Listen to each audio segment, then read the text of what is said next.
All right, well, hello everyone and happy Monday. It's digital host A.J. Wuest welcoming you back to Before the Four, the live stream where I go through some of 48's top news stories and then some before our 4 o'clock newscast. Wherever you're watching Before the Four this afternoon, whether it's on Facebook, YouTube, or the 48 Now live stream, as always, thank you so much for watching and spending just a bit of your Monday afternoon here.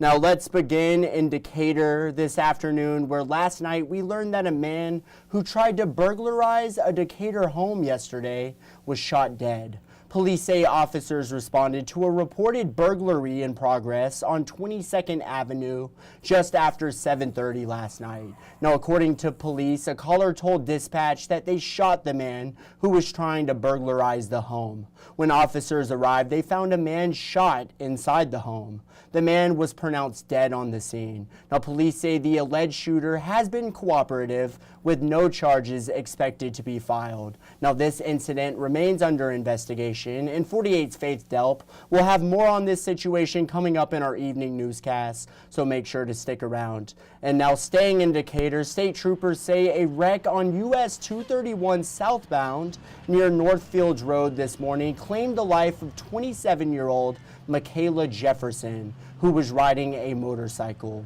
Officials say Jefferson struck a Chevy Silverado. Now, after the initial impact, the motorcycle caught fire.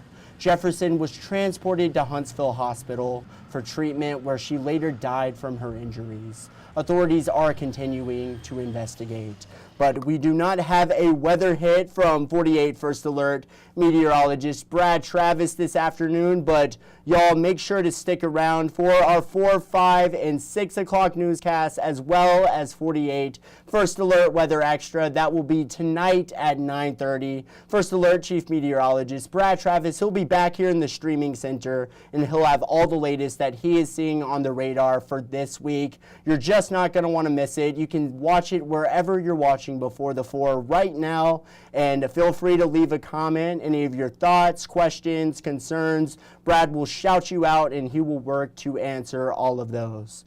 But now, turning to a bit of state news, down in Lincoln, Alabama, a 3-year-old boy fatally shot a relative this morning after getting hold of a gun. Now, this is according to Lincoln police. The shooting happened around 7 this morning on Tarrant Trace. Authorities say the child got hold of a gun before the weapon discharged. Police say the shooting appears accidental. They say they're working to speak with the child to better understand what happened. And authorities have not released the victim's name or the child's relationship to that person at this time, but we'll continue to bring you the latest as we learn more.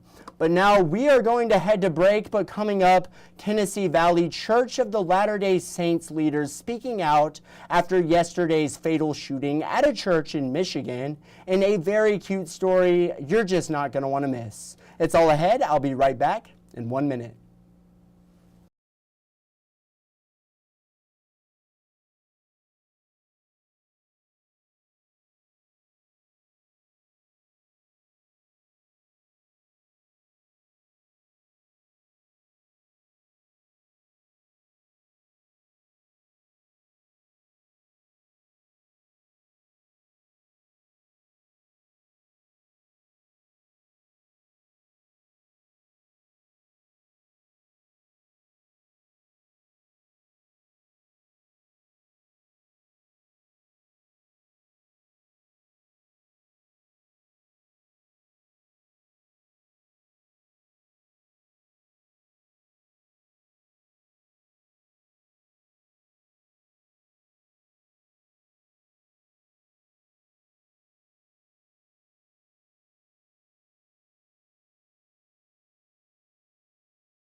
Well, hello everyone and welcome back to Before the Four. Now turning over to a story in case you missed it over the weekend. At least 4 are now dead after a church shooting in Michigan yesterday. Authorities are calling this a targeted attack.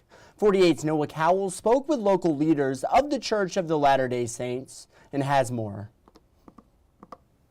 couple members of the congregation here at the Church of Jesus Christ of Latter-day Saints told me they're devastated by this act of violence.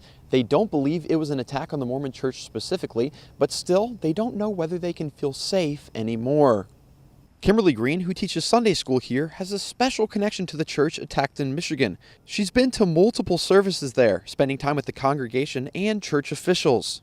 They were heartfelt leaders. They cared about their congregation, they cared about their people. Very good-hearted Christian people. And I hate that this horrific event happened. Chris Barker, another teacher at this local church, sees the recent trend of attacks on churches and doesn't think this is random. My sense is there is an organized effort to destroy people's belief in God. Green, on the other hand, believes this is more than just anti-religious fanaticism. Things happen, and I don't think it's a religious thing. I just think it's an attack on humanity. Green says after shooting upon shooting, she feels the need to look over her shoulder no matter where she goes, and she doesn't know how to stop this violence. How do you stop a car from running into your building? You know, you can have security, but I think evil is going to find loopholes. You can put all these measures into place, but if someone wants to really carry out these acts, they're going to find a way. We don't have to be afraid if we will stick together, stick to our beliefs, and grow in our community. We can eradicate these kinds of evils if we will work together. Green says she hopes that this local church will find a way to offer support and help their friends in Michigan, just like their hurricane disaster relief program called Helping Hands. Reporting in Huntsville, Noah Cowell, 48 News, on your side. Truly an awful situation all the way around, but now let's turn over to the good side, and today we're taking a look at a therapy dog that's bringing smiles to young patients at St. Louis Children's Hospital. And this pup even makes special deliveries. Steve Harris shows us the unique mail system the kids use to keep in touch with their paw pal. Let's take a look. It may look out of place in the oncology clinic at Children's Hospital, but this little mailbox plays a big role. It belongs to Casey, the support dog. Are you ready to deliver some mail? It was his handler, Lindy Snyder's idea after she saw a pattern with patients. When they would kind of be admitted, they would have this really strong connection with him, and then once they were home, they'd want to continue that connection. One child drew this picture for Casey. So that's them on life support, and then them walking Casey now. When they asked for Casey to write them back, Lindy created the Paw Pals program. So here's how it works. Kids leave their mail for Casey in the box, and then Casey writes them back. And boy, does he get mail. So patients tell Casey all the time that he's the reason that they were able to feel brave during a procedure. They tell him that they didn't want to come into the hospital, but they knew that they would be able to see Casey, so they were looking forward to it. Like 3-year-old Rory Gus.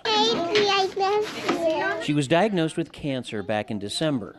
Now she and Casey are paw pals. Can I have a message for you? We love the mailbox. He has some mail for you too. Yeah, where is it? I do think it's nice for those occasional times when Casey isn't here, like, okay, Casey's not here, but we can still give him your letter that you made, and he's still a part of her visit here. And when he is there, the canine carrier dons his special bandana and delivers in person. Hey, that's Casey's job. The hospital can be a pretty scary place, and so just having a dog makes it more of a normal experience. Whether it's on a leash or in a mailbox. Steve Harris, First Alert 4.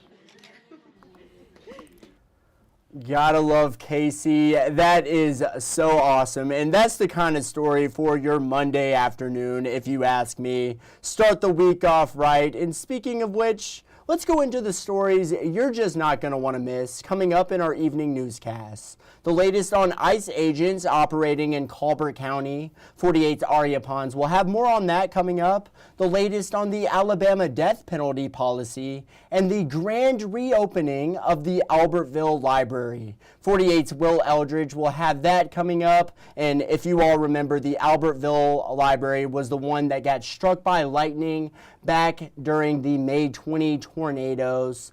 These are just a few of the stories you're just not going to want to miss coming up in our evening newscasts. And now it's about that time, y'all. It is time for Facebook fun. Our 48 Facebook question today, this Monday afternoon: what would the title of your autobiography be? And let's see what you all have to say.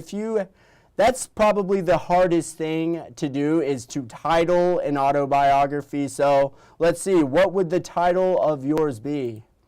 And it looks like Ashley said, dang, that would be the title of Ashley's autobiography. Love it. Thank you for commenting, Ashley. Della Harris, she said, The Adventures of Aunt Della. I love it. That is definitely an autobiography I would love to read. See all these awesome adventures Aunt Della's going on. Myra Mason, I prayed for sweet tea. Don't we all? I would love to have a cold glass of sweet tea right now, actually. Diane Glass, that didn't go as planned. Does it ever go as planned, Diane? You just got to keep rolling with it. I love it. Awesome title there. Mike Billups, not Phillips, Billups. And as someone with an interesting last name who always has to correct other people's pronunciation of my last name, I relate to that one. She tried. That's from Tammy Thorne. Hey, you tried and you succeeded, Tammy. Thank you so much for commenting. And everyone who left a comment on today's 48 Facebook question, thank you so much for commenting. It always makes my day hearing from you all and seeing what you all have to say. But y'all, that is just about it for today's Before the Four this Monday. I hope you all have a great night tonight. Enjoy tonight's evening newscasts. And as always, thank you so much for watching. You all have a great night.